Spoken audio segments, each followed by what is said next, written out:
જય સ્વામિનારાયણ મિત્રો, આજે આપણે બનાવવાની છે ગેસના ઉપયોગ વગર એક હેલ્ધી, ટેસ્ટી અને ઇઝીલી બની જતી રેસીપી.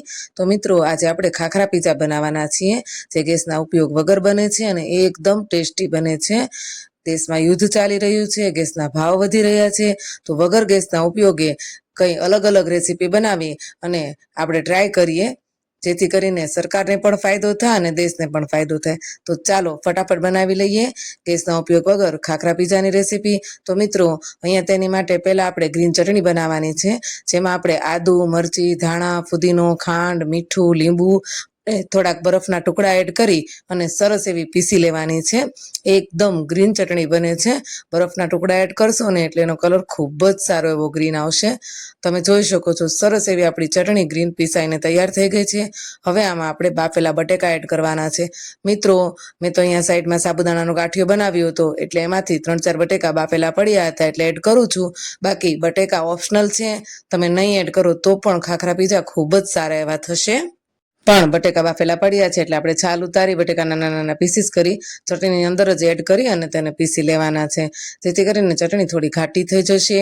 તો મિત્રો, આપણી ગ્રીન ચટણી બની ગઈ છે. ચાલો ફટાફટ આપણે ખાખરા પીઝાની ઉપર જે આપણે સ્ટફિંગ પાથરવાના છીએ તે પણ બનાવી લઈએ.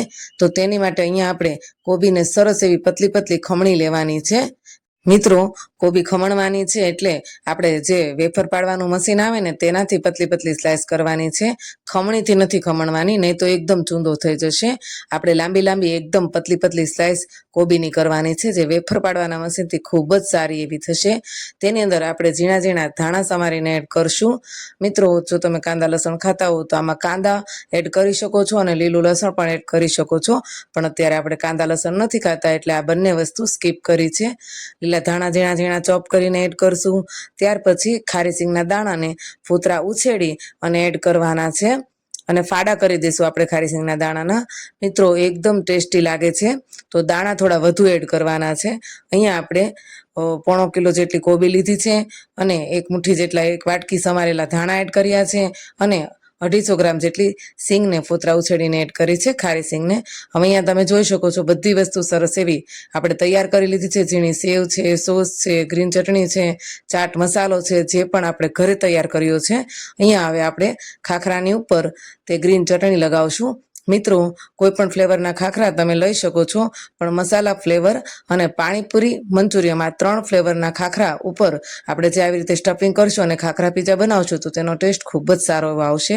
હવે 1 ચમચી જેટલી ગ્રીન ચટણી એડ કરશું, 1 ચમચી જેટલું સોસ એડ કરશું અને તેને ખાખરા ઉપર આવી રીતે ફેલાવી દેવાનો છે.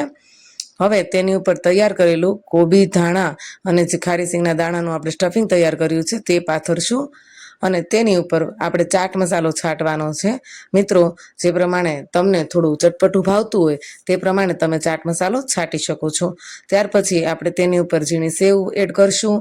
મિત્રો, આ રેસીપી ખૂબ જ સારી એવી બને છે અને જો ગ્રીન ચટણી સારી બની હશે એટલે આ ખાખરા પીઝા તમારા આખા ઘરને ભાવશે. તો ખાસ કરીને ગ્રીન ચટણી એકદમ મસ્ત ચટાકેદાર બનાવજો. ઉપરથી થોડા ધાણા આપણે છાંટીશું સેવ છાંટ્યા પછી, અને પછી આપણે આવી રીતે એક તાવીથાના મદદથી સરસ એવું પીઝાની જેમ આપણે ખાખરાનું કટિંગ કરી લેવાનું છે. ઉપરથી સોસ એડ કરવાનો છે. તો તૈયાર છે 4 થી 5 મિનિટમાં બની જતી ગેસના ઉપયોગ વગર આ રેસીપી. ખૂબ જ હેલ્ધી છે, ટેસ્ટી છે, ઇઝીલી બની પણ જાય છે.